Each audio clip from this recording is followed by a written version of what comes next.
अस्सलामुअलैकुम, welcome to my YouTube channel kids learning planet.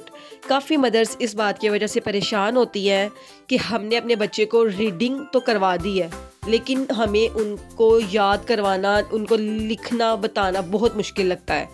It's mean के जैसे उन्होंने फोनेटिक्स के ज़रिए अगर आपने उनको रीडिंग करवा दी है, बच्चे रीडिंग इजीली कर लेते हैं, लेकिन उन्हें लिखने में प्रॉब्लम आती है कि जैसे ये ब्लैक कलर है, इसके अंदर सी और के कैसे दो आएंगे, जब से ग्रीन कलर है इसके अंदर डबल ई कैसे आया है, और वाइट कलर है इसके अंदर आई और ई कैसे लगेगा, ग्रे कलर में ग्र ए की आवाज़ आ रही है, ए और वाई कैसे लगेगा। तो ये काफ़ी ज़्यादा प्रॉब्लम्स आती हैं। तो इसके लिए मैं आपको बताऊं कि आपको रट्टा लगवाने की कोई ज़रूरत नहीं है।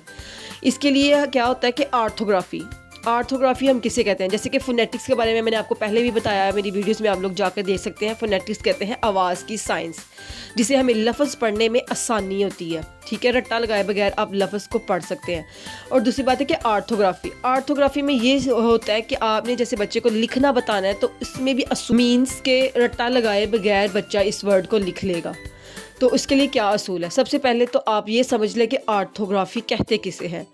आर्थोग्राफी उर्दू में इसका मतलब है कि इल्म तहज्जी, मीन्स के इमला का इल्म, यानी वो कायदे, वो असूल जो किसी ज़ुबान के अल्फाज को दुरुस्त तरीके से हमें लिखना सिखाते हैं। मीन्स सिंपल समझें कि जैसे ये देखिए ब्लैक कलर है, ब्ल ब ल ए क, इसमें क की आवाज़ एक है, लेकिन हमने दो क्यों लगाए हैं? जैसे कि ग्रे, ग्र ए ग्रे, ठीक है। देखिए वाई, तो हमें कैसे पता चला कि हमने वाई लगाना है? इसको कहते हैं ऑर्थोग्राफी, यानी कि हमें लिखने का फ़न और तरीक़ाकार जो किसी ज़ुबान के दुरुस्त लहजे और हरूफ को तरतीब से हमें लिखना बताते हैं। तो इसके लिए सबसे पहले मैं आपको बताऊंगी कि आपको फोनेटिक्स आनी ज़रूरी है। उसके अंदर आवाज़ की साइंस, मीन्स के आपको सारी आवाज़ें, कॉन्सोनेंट्स की आवाज़ें, टाइग्राफ की आवाज़ें, और ये सारे आपको मैजिक ई के बारे में, ये सारा कुछ आपको पता होना चाहिए। उसके बाद ही आप आर्थोग्राफी को समझ सकेंगे। तो चलिए वीडियो शुरू करते हैं कि आपने कैसे ये कलर्स मैंने नेम लिखे हैं, तो ये आप कैसे उनको बताएंगे बच्चों को। जैसे कि ये देखें, ये सबसे पहले क्या है? ब्राउन कैसे है? ब्र आओ ब्राउन। बच्चा अगर इसकी आवाज़ें जानता है तो वो आपको कहे, मतलब आपके जब वो अल्फाज बोलेगा ना, तो वो ऑटोमेटिक इसको लिखेगा। और डब्ल्यू मेक साउंड आओ, ब्र आओ ब्राउन, ब्र आओ ब्राउन। ब्ल, इसको आप सेपरेट भी कर सकते हैं, ब ल ए क, ब्लैक। अब ये देखिए सी और के, जब भी के की आवाज़ लास्ट पे आ रही होगी और उससे पहले कोई भी वॉवल होगा, ए ई आई ओ यू में से कोई भी वॉवल होगा, तो आपने बाद में सी और के लगाना है। ठीक है। उसके बाद ग्रीन, ग्र ई ग्रीन। जब ये देखिए ई, अब सेंटर में ई की आवाज़ ए होती है। आपने अगर फोनेटिक्स की हुई है या आपको नहीं भी आती, तो आप लोग जाकर मेरे चैनल में फोनेटिक्स देख सकते हैं। मैंने टिकटॉक की आईडी पे फोनेटिक्स की सीरीज़ लगाई हुई है।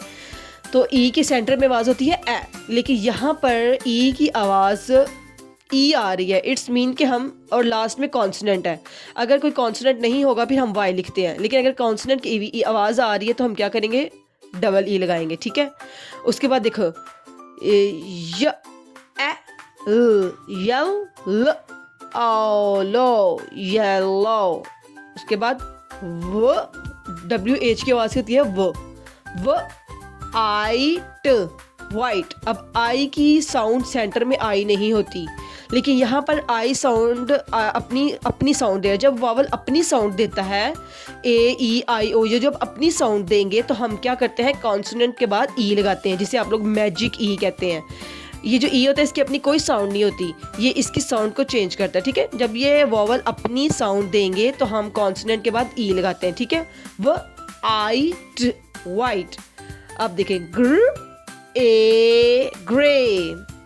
अब ये देखें ए की आवाज़ लास्ट के सिलेबल में, जब ए की आवाज़ ए होगी तो अगर आगे कोई कॉन्सोनेंट्स, कोई साउंड नहीं दे रहा, तो ए के बाद क्या लगाएंगे हम, वाई, ठीक है। नेक्स्ट ये देखिए रेड, रेड। अब देखिए ए की भी आवाज़ ए होती है और ई की आवाज़ भी ए होती है, लेकिन एक जब प्रोनाउंस करते हैं तो आप पूरा मुंह खोलते हैं, जैसे कि देखिए बैट, उसके लिए आपने पूरा मुंह खोला है ना। अब रेड देखे, रेड, रेड के लिए आपने हल्का से होंठ ऊपर किए हैं, ठीक है। तो इससे पता चलेगा कि ई लगाएंगे सेंटर में। उसके बाद ब्लू। नेक्स्ट ये देखिए पर्पल। ये देखिए अब कोई भी जो वर्ड है ना इंग्लिश का, वोवल के बगैर जो है ना वो अनकम्प्लीट है। वोवल तो जो है ना हर वर्ड में, इंग्लिश का कोई भी वर्ड वोवल के बगैर क्या है, अनकम्प्लीट है। तो अब सेंटर में क्या है कि कौन सा वोवल है जो सबसे ज़्यादा जो है वो साइलेंट होता है, जो वो यू क्या होता है, सबसे ज़्यादा साइलेंट होता है, इसलिए हम क्या सेंटर में करेंगे, यू। पर यू क्या है, साइलेंट है, पर्पल। नेक्स्ट ये देखें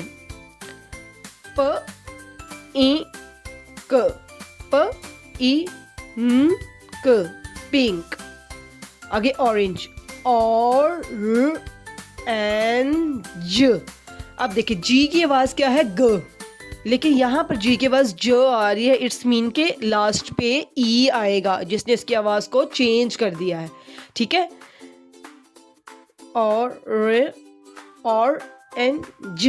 ऑरेंज, लास्ट में हम क्या लगा देंगे, ई। लिखते हुए बच्चे को बताना है, जब वो जी लिखेगा तो कहेंगे जी की साउंड तो ग है, तो हमने क्या करेंगे, लास्ट पे ई लिखेंगे, तो इससे बच्चे को अच्छी तरह याद हो जाएगा।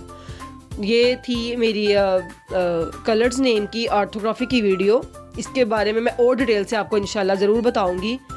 ओके, अल्लाह हाफिज़।